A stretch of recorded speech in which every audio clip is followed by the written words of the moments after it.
second grade. Today is Thursday. We are starting a whole new chapter in math. So I want you to get your Thursday packet out and I'm going to read you your story. So sit back, relax, and listen to our story about math. Tulip Decisions.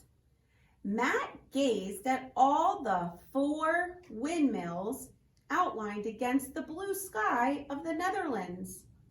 "This is what we want to fix," said his host Johannes. He pointed toward the old faded windmills. "We'd like you to replace the sails on this one and paint the tower on that one." "That shouldn't be too difficult," said Matt. "I'll probably start by repairing the sails. I can help you with this afternoon.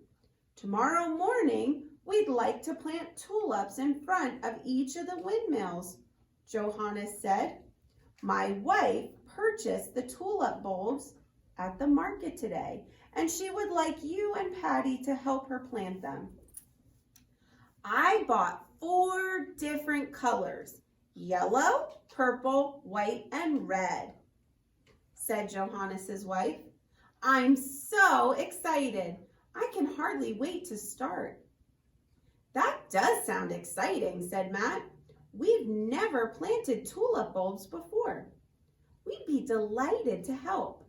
The next morning, Matt and Patty got up just as the sun was rising over the tops of the windmills. Mrs. Capel, that's Johannes's wife, was already standing in front of the windmill. She was sorting a box of tulip bulbs. "Good morning," she called. "I just couldn't wait to get started. But I'm having a little trouble planning this out. I can't decide whether to put one color in front of the windmill or split the colors up evenly around the windmills. Or should I just put them out there randomly? I think they'll look really nice no matter which way you do it," Matt said. Patty nodded in agreement. Yes, said Mrs. Capel, "but I need to know the best way." She thought for several minutes. Then she looked up at Matt. "You're good at math, aren't you? Can you figure out how I ought to arrange these?" "Well," Matt replied, "I can help you figure out how to partition the flowers, but I can't tell you which way is best. There are several different ways. You will have to pick which way you like the best." "Okay," said Mrs. Capel. "Tell me my options and I'll pick the one I like best." Okay, so go ahead and get out your worksheet. It's the one that has the note to parents on it. And on the inside, it says which flowers are partitioned into equal parts. And so before you even start this, I want to talk to you about what it means for something to be partitioned into an equal part. Okay, that's going to be part of our next lesson, but for right now, I want you to know in order for it to be an equal part, it needs to be the same size.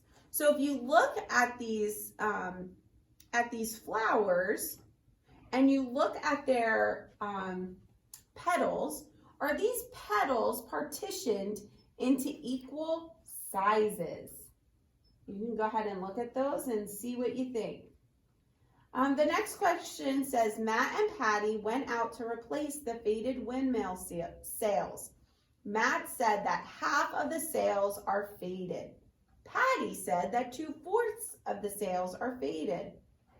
Why are both Maddie and Patty right? Look at the picture. Why do you think they might be right? We are going to go over this in our lesson, but I want you to try and figure that out really quick. Just tell me what you think. Look at the picture. How many sails are there? And how many of them are faded and need to be fixed? And then go ahead on to number 3. Matt and Patty have 16 red tulips to put in front of 4 windmills. They want to partition the flowers into equal parts so that each windmill has the same number of red tulips. How many red tulips will each windmill have? You're going to have to circle in groups to make 4 equal parts. So go ahead and do that. And we'll be back in just a few minutes and I'll teach you your next lesson.